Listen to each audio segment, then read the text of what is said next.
do you ever maybe think to yourself, I'll try this new program and see how it fares? Well, let me tell you that I don't typically use Photoshop to draw, so let's get into this. Hello and welcome, or welcome back to the channel if you are returning. Nice to see you again. I have used Photoshop before, okay? I just want to say that, but usually I use it to edit photos, especially for graphic design and like projects like that, and like to make mock-ups. So I never really used it to draw anything. Now, in saying that, I actually recently ran out of thank you cards. Usually I have them on hand for my mom because she likes to thank other people, and I thought it'd be a good time to sort of like revamp my stock of thank you cards and other cards and just, design some stuff. And then I thought, why not do it in Photoshop? Because adjustment and like editing is a bit easier to do it there. Maybe I just haven't explored it much in Medibang, but I'm paying for the program anyways, and I thought it would be a good chance to do so. And then on top of that, I can also link the assets to Illustrator, which I will use to sort of do the pre-press stuff. Now, in saying that, in order to create something, I have to find inspiration and ideas for it, and for that I go on Pinterest, and I scroll for such a long time on Pinterest. It was tricky to figure out what style. That's the thing. There's like pros and cons for anything that you do, and one of the things that I do is that I like using other styles that I find, especially when it comes to my graphic design work, just because it shows that you are a versatile creator, and then on top of that, you don't get bored doing the same style over and over again, and then you also have a chance to learn something new. Now, in saying that, because there are so many cool styles on the internet, I get overwhelmed and I don't know what to do. So I scroll for a long time going through like my different graphic design boards that I already have, because I wanted something elegant and something really nice for this card that I just spent a lot of time here. Once I do figure out what style and what I wanted to do, I wanted something more floral, something more elegant, and something simple as well, because there are some really nice floral designs, but they're very intricate and that would take a lot of time, and I'm sort of pressed when it comes to time at the moment, so I needed something to save me some time while still looking nice. So with that in mind, I take my business to Photoshop. Now, I try some different things as I'm looking for inspiration, try out different styles or like different designs that I think could be cool, but ultimately I would go with simplified florals, and initially I was going to do the florals where the flowers sort of bends in weird shapes and like fits in this square or in the specific shape they want, and it's really like abstract in a way, but it's flowers. But then I decided to shift gears because I didn't really like the composition that I was going for. This is why we should sketch things before we actually commit to them. But, oops. Anyways, so I end up sketching in Photoshop and doing some like different compositions and figuring that out before actually diving in and coloring the design. Now, it's very simple, like I've mentioned, it's just flowers, some white flowers with black stems, and it looks good. It looked a bit too clean though. I was hoping with Photoshop and the brush texture that it would show a bit more, but when I opened the menu for the brush settings, I realized that there's a lot more settings, and it's a bit overwhelming. Yikes. But like, you could like add noise, make it wet, you could build on it, all these things that I like didn't understand and don't know yet.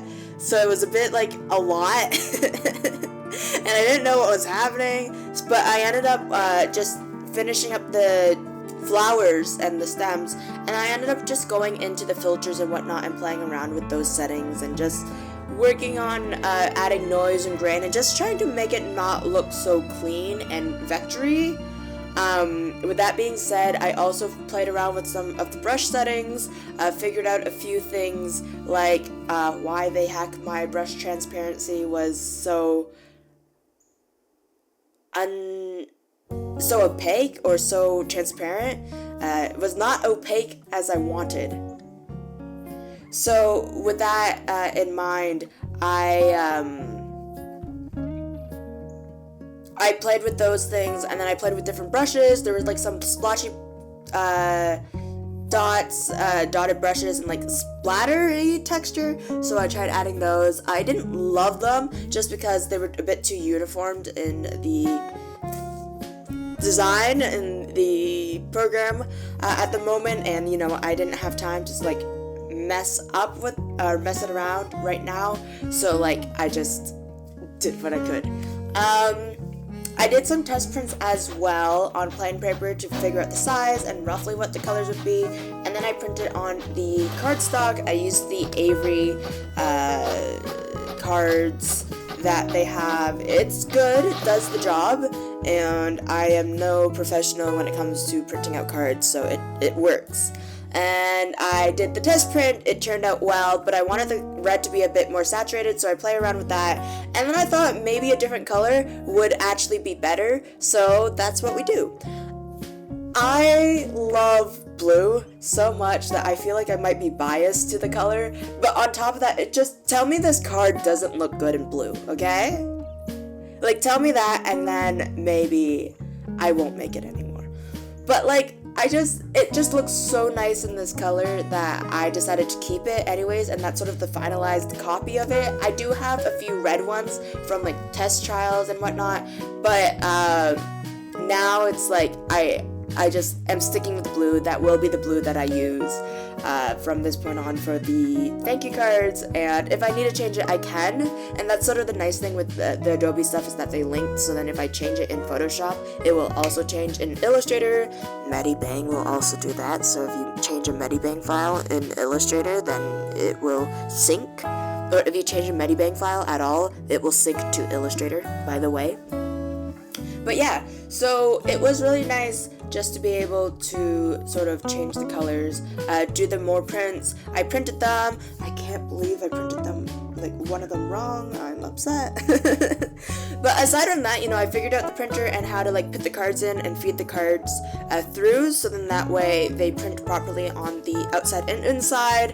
I assemble them all together, you know, I tore them apart, which is why I like the Avery cards, is because they're perforated, so then they're easy to tear apart. And if you didn't want it this small, I think it's like 4.25 by 5 inches, you can do like 5.5 by 8.5 inches. So you can do either or two, which is really nice. I go with the smaller ones though, just because that fits in the envelope that they provide. And yeah, so I loved folding it. I hope you guys really did enjoy the process of this video. I am in love with these cards. I really do like them, and I hope to make like more cards in the future. I have Christmas cards that needs to be made, so that might be a cool video leading up to Christmas. And yeah, some of the projects I've had in mind is taking a bit of a backseat right now, just because life's been hectic and it's been really busy. I've been having freelancing, and then people also want me to do more freelancing for other clients, so like it's just been really busy and slightly overwhelming in a way. But I'm trying not to let that get to me, so I just try to get one project done at a time and manage my time a bit better.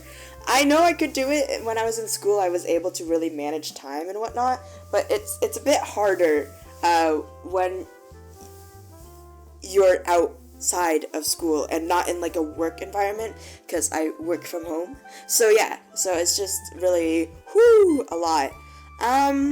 But yeah, aside from that, I hope to get this video out by Sunday, which it seems to be on track for, and I'm pretty excited to hear what you guys think. I'm excited to have these cards out, and my mom got a card, so that's good. I just really like having physical printed products. It's just something about them is different, and it feels nice. But yeah, thank you guys so much for watching this video. Just like, what are we at? I think we're actually pretty close to 200 subscribers, which is absolutely wild to think about, because I just started taking YouTube seriously, and yeah, it's Crazy to see the growth the channel has had. Some of the videos have like over 500 views. Not a lot to some people, it's a lot to me, but I really appreciate it. Anyways, so yeah, thank you guys so much for watching. I hope you guys all stay safe, stay hydrated, and just have a wonderful day. Bye!